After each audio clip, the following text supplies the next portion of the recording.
구독, 좋아요, 알림 설정, 댓글까지 부탁드리겠습니다. 경매가 지금 많이 쌓이고 있다고 말씀을 드렸었죠. 지금 경매 시장에 물린 돈이 5대 은행만 현재 10조라고 합니다. 근데 문제는 여기서 끝이 아니다. 끝이 아니고 점점 더 쌓이고 있다는 소리죠. 경매가 늘어나면 늘어날수록 은행권 손실은 커질 수밖에 없는 상황인 거고. 경매만 있느냐? 경매만 있는 게 아니에요. 경매 외에도 물릴 것들은 굉장히 많이 남아있죠. 이런 상황이 돼서 생각을 해보신다면 지금 바닥 찍고 올라간다 뭐 이러면서 이야기를 하고 있어요. 근데 바닥 찍고 올라가려면 돈이 있어야 되죠. 돈이 있어야 되는데 돈이 없다. 사람들이. 그리고 돈이 없으니까 그 피해가 은행권으로 몰려가는 거예요. 왜? 돈이 없으니까 돈을 못 갚아서. 이거는 뭐 자영업자는 워낙 이야기 많이 했으니까 자영업자는 제외하더라도 일반 사람들 그리고 기업들 다 마찬가지다. 그러니까 물린 돈들 한번 전반적으로 쭉 보시면서 이럼에도 불구하고 경제 위기가 안 온다? 늘 말씀드리지만요, 부동산 거품은 항상 경제 위기를 수반을 합니다. 안 그랬던 적이 있냐? 일본 버블 쌓였을 때 경제 위기 왔어요, 안 왔어요?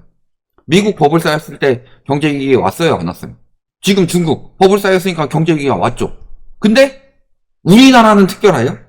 우리나라는 그런 일이 없을 것 같아요? 말이 안 되죠. 그런 거고, 그래서 얼마나 위기가 많이 왔는지. 위기가 오면 전반적으로 영향을 받을 수밖에 없습니다. 그래서 물린 것들 하나 보시면 일단 가장 먼저 말씀드렸던 거, 경매 넘어간 부동산이 급증해서 5대 은행만 10조 원 몰렸다고 합니다.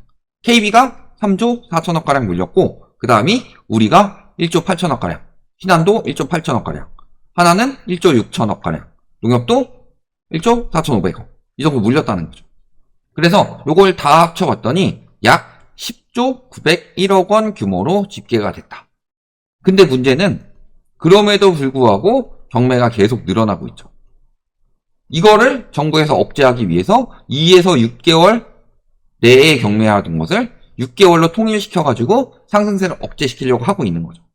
그리고 가계부채가 줄어들기 위해서는 실질적으로는 무리한 대출을 받지 않도록 만드는 게 핵심이죠. 무리한 대출을 받지 않도록 만드는 게 핵심인데 정부에서 정책 대출을 계속 내주고 있어요. 그러면서 빚 때문에 힘든 사람들은 더 빚을 내게 만들고 그 대신에 가계부채를 줄이는 방안을 내기 위해서 지금 뭐가 시행이 됐어요? 중도상환 수수료를 줄이고 있다. 물론 중도상환 수수료를 줄이는 게 잘못된 정책이라는 건 아닙니다. 중도상환 수수료는 당연히 없어져야 되는 쪽에 가깝죠. 내가 내 돈을 빨리 갚겠다는데 왜 수수료를 더 내라고 그래. 그렇지만 중도상환 수수료를 줄여서 여유가 되는 사람들이 중도상환을 해가지고 가계부채를 줄이려는, 수치상으로 줄이려는 모습을 보일 수가 있죠.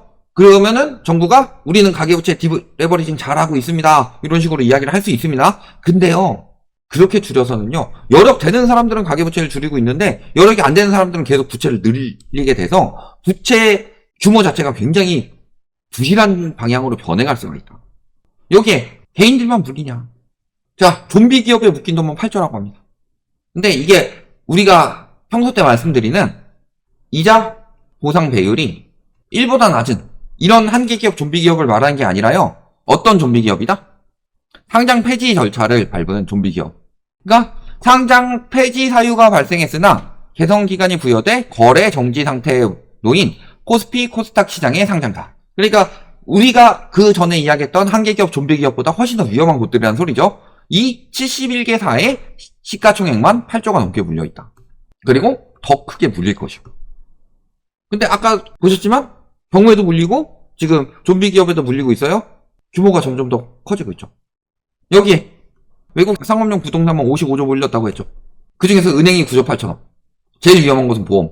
보험 PF 위험도 있으니까. 근데 문제는 은행이 9조 8천억이에요.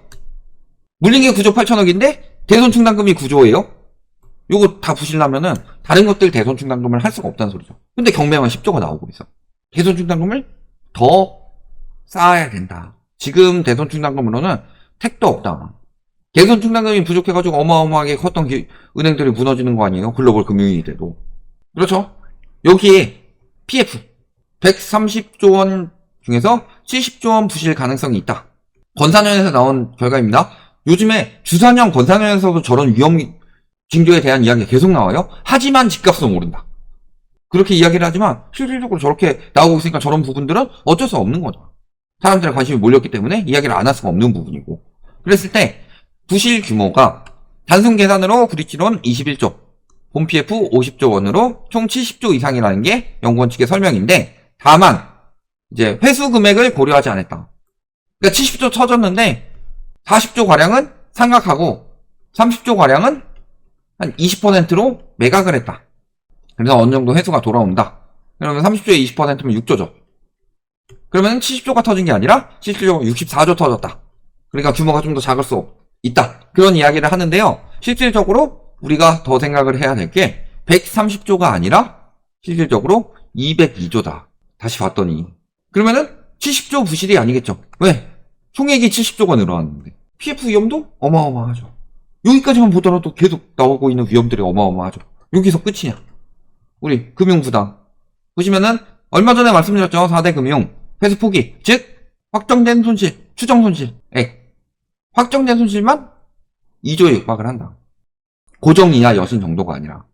그렇게 해서 늘어나는데 그 중에 최악인 단계인 추정 손실만 2조 원 육박한다는 소리입니다. 그 다음에 이금융권은 괜찮아요? 자, 새마을금고 연체율 7% 넘어갔다고 그랬죠. 뱅크런 때 6%대였어요. 뱅크런 때 한 개의 새마을금고가 합병했었다고 그랬죠.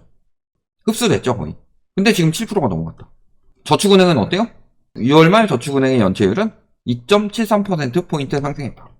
동기 대비로. 연체가 안 갚는 거죠.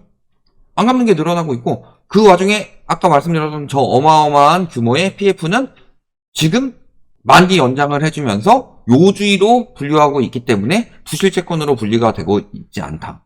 그리고 특히 그러니까 가장 위험 이야기가 많이 나왔던 게 새마을금고였죠. 새마을금고가 뱅크런 위기가 나왔었고, 뱅크런 위기가 나오니까 그때 유야무야 했던 건데, 지금 행안부 소속이가 제대로 안 되고 그러니까 결국에는 유야무야 하는 거 지금 사람들 여론이 워낙 안 좋죠.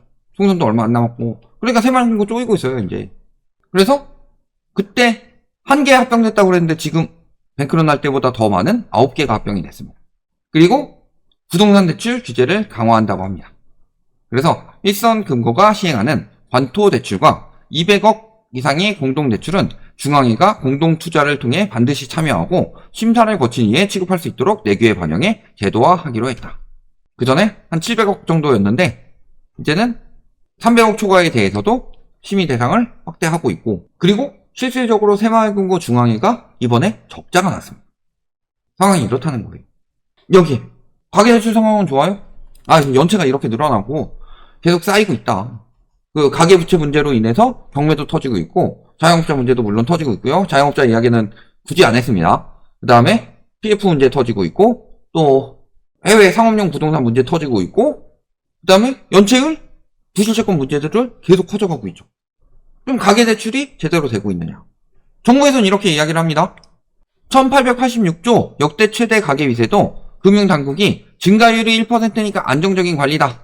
그러면서 우리나라 가계신용은 전년 대비 1% 증가해서 과거에 비해 낮은 수준이며 GDP 대비 가계부채 비율도 2년 연속 하락할 것으로 예상되는 등 안정적으로 잘 관리되고 있는 상황이다. 그러면은 이게 가계 입장에서 제대로 느껴질 것이냐? 전년에 가계부채 억제 안 하고 풀긴 했어요. 정책대출로 풀어가지고 가계대출이 작년에 늘어났는데 저거밖에 안 늘어났다는 소리죠. 그만큼 부채 위기를 겪고 있는 곳들이 많다는 소리죠. 부채를 내기가 힘들다는 소리고. 그리고 전년에 가계부채로 터지는 것들을 막기 위해서 관치금융으로 2022년 말부터 엄청나게 눌러놨죠. 금리를. 그러면은 가계부채는 1%밖에 안 늘었다. 금리는 엄청나게 눌러놨다. 그러면은 가계에 대한 부담은 가뜩이나 가계들이 지금 소득 증가율이 매우 낮고 물가 상승분이 매우 높아서 실질 소득이 감소하고 있는 와중이기 때문에 이자 부담이라도 줄여줘야 된다. 가계부채도 1%밖에 안 늘어났고 대환대출 많이 해줬고 금리 눌러놨으니까 그러면 이제 서민들의 이자 부담 많이 줄었겠다. 이렇게 이야기를 했는데 지금 보시면 이자 비용은 27.1%가 늘어났다고 합니다. 작년 한 해 동안에 금리 그렇게 낮춰주고 가계부채 1%밖에 안 늘어나도록 관리를 했는데 이자 비용이 역대 최대 폭으로 증가했다는 소리예요. 사각지대에 빠진 사람들이 엄청나게 많다. 그러니까 돈 많아서 대환대출로 이자를 깎을 수 있는 진짜 취약 가구가 아닌 사람들이, 취약 가구들도 물론 있겠지만 취약 가구가 아닌 사람들이 저렇게 혜택을 받는 동안요, 취약 가구인 사람들은 저런 식으로 정부에서 금리를 막 누르니까 양호한 사람들이 오히려 막 들어와서 대출 받죠. 그러니까 밀려나죠. 1금융권에서 2금융권으로, 2금융권에서 3금융권, 4금융권, 불법 4금융까지 밀려나면서 이자 비용이 늘어났다는 소리죠. 그러니까 저희가 늘 말씀드렸잖아요. 가계부채 늘리면 안 된다. 대출로 이자를 돌려먹는 상황이다. 이게 정부부채, 기업부채, 가계부채 모두 해당되는 말인데, 정부부채 안 돌리려고 가계부채랑 기업부채로 지금 계속 돌려먹고 있는 거예요. 이번에 한국 신용등급 나왔죠. 안 떨어졌어요. 정부부채 많이 안 늘어났다고. 정부부채 많이 안 늘어나도록 한 게 뭐예요? 작년에 추경 안 했잖아요. 작년에 추경 안 하면서 뭐 했어요? 외평기금 갖다 썼죠? 하는 마통 갖다 썼죠? 세수 부족하니까 예산 대거 삭감했죠? 그래가지고 국가부채 안 늘었는데 괜찮다. 경제 살아나고 있으니까 괜찮다. 경제가 왜 살아나겠어요? 왜 경제 성장률이 늘어나요? 이 와중에. 첫 번째는 수출, 두 번째는 빚으로 끌어올린 부동산.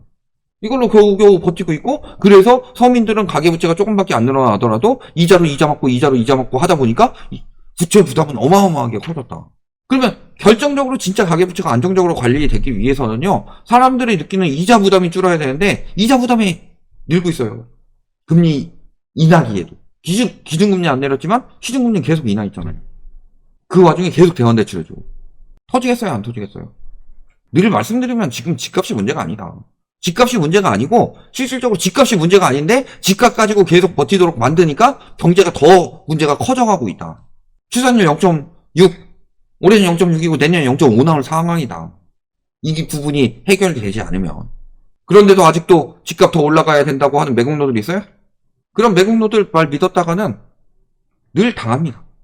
이런 부분들 잘 생각해 보시면 답이 나올 거다. 사기꾼들한테 속으면 평생 못 빠져나오다. 여기까지 말씀드리겠습니다.